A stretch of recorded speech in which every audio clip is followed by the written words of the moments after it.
بسم اللہ الرحمن الرحیم۔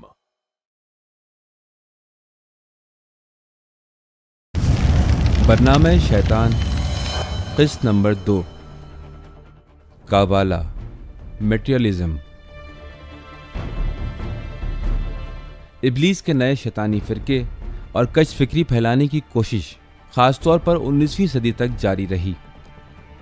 ان میں سے سب سے اہم مکتبہ فکر کابالا ہے، جس کی جڑیں قدیم مصر، قدیم یونان اور میٹریلزم میں پائی جاتی ہیں۔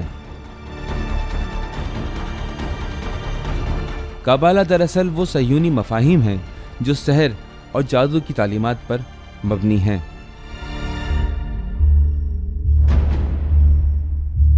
اب اگر آپ یہ جاننا چاہیں کہ مغربی مادی تفکر کے پیچھے حقیقی آئین کیا ہے، ہم جواب دیں گے کہ وہ کابالا ہے۔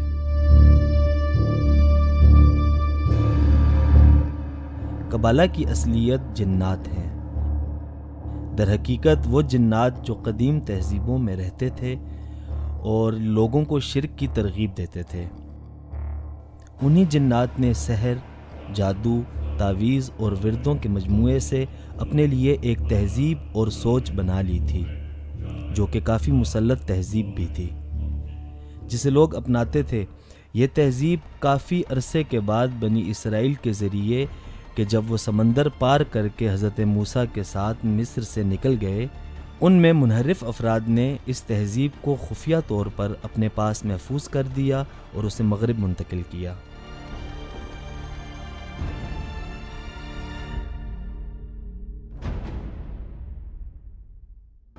نپولین جب فرانسیسی انقلابیوں کا شہنشاہ بن جاتا ہے، اس کا پہلا اقدام یہ ہوتا ہے کہ مصر کی جانب لشکر کشی کرتا ہے اور اس میں وہاں کی انگریز حکومت سے جنگ لڑنے کے عنوان سے اپنے ساتھ 150 سائنسدان بھی لے کر جاتا ہے، اور وہاں مصر شناسی کے عنوان سے ایک ٹیم تشکیل دیتا ہے۔ یہ سائنسدان مصر کے بارے میں بہت ساری کتابیں لکھنے کے علاوہ کافی ریسرچ بھی کر لیتے ہیں۔ ظاہر ہے کہ فری میسنز اس پرانی تہذیب میں اپنی فکری اور عقیدتی جڑوں کا سراغ لگانے کے لیے آئے تھے۔ مصر کا حکومتی نظام اور ان کی بہت ساری نشانیاں اور سمبلز ان کی توجہ اپنی طرف مائل کر دیتے ہیں۔ یہ سب اس لیے کیونکہ انہیں لگتا ہے کہ وہ قدیم مصر سے وابستہ ہیں، اسی لیے انہی کا روپ اپناتے ہیں۔ دوسری تہذیب جس سے انہوں نے بہت استفادہ کیا ہے وہ قدیم یونان ہے۔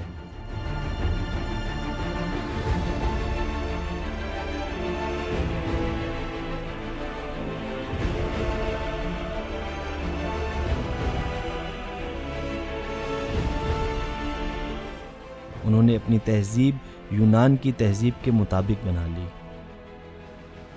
اور اسے انہوں نے اپنے نئے تمدن کے طور پر متعارف کرایا۔ اور تیسرا آئین جو کہ دراصل ان کے تہذیبی تکون کا تیسرا ضلع تھا، میٹریلزم ہے۔ میٹریلزم سب سے پرانی قدیم تہذیب ہے جسے ابلیس نے زمین پر پھیلایا۔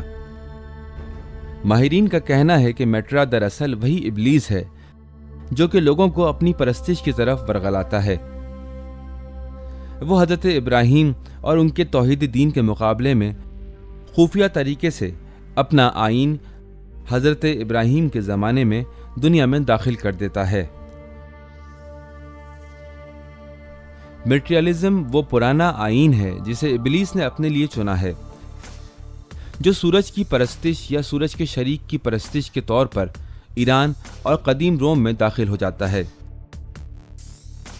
پہلے زرتشتی دین کو اپنا ہدف بناتے ہیں اور اسے ازراہ بدر کر دیتا ہے۔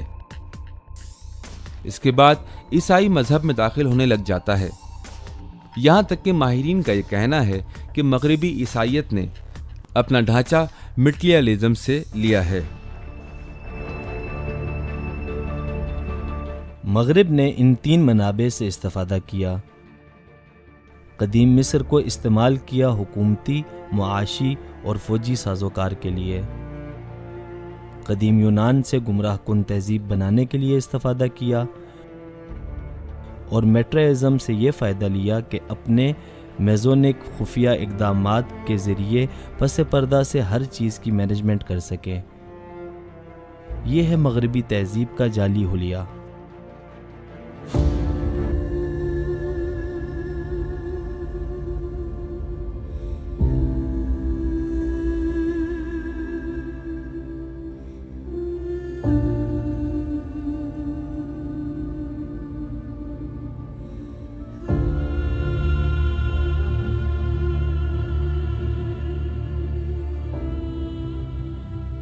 یورپ کی ابتر صورتحال نے ایسا ماحول بنایا ہے جس سے یہ اندازہ لگایا جا سکتا ہے کہ شیطانی قوتوں کے آئندہ اقدامات میں اس کا ایک خاص اثر ہے۔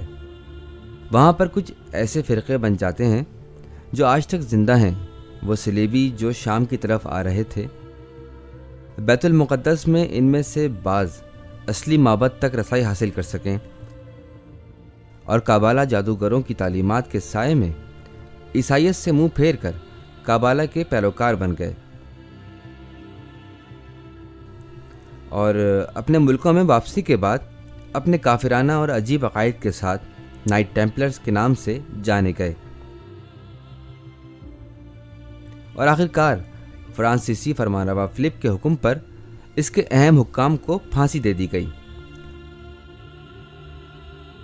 اور باقی ماندہ اسکاٹ لینڈ کی جانب بھاگ گئے۔ بہرحال بہت سے ایسے فرقے ہیں جو تاریخ میں خفیہ طور پر زندہ رہے ہیں۔ بعض اوقات ایک دوسرے سے جا ملتے ہیں اور ان سے پھر نئے فرقے بن جاتے ہیں جو کہ اب یعنی 21ویں صدی تک جاری ہیں، اور یوں محاذ باطل سے انہوں نے دنیا کی مینجمنٹ کی ذمہ داری سنبھالی ہوئی ہے۔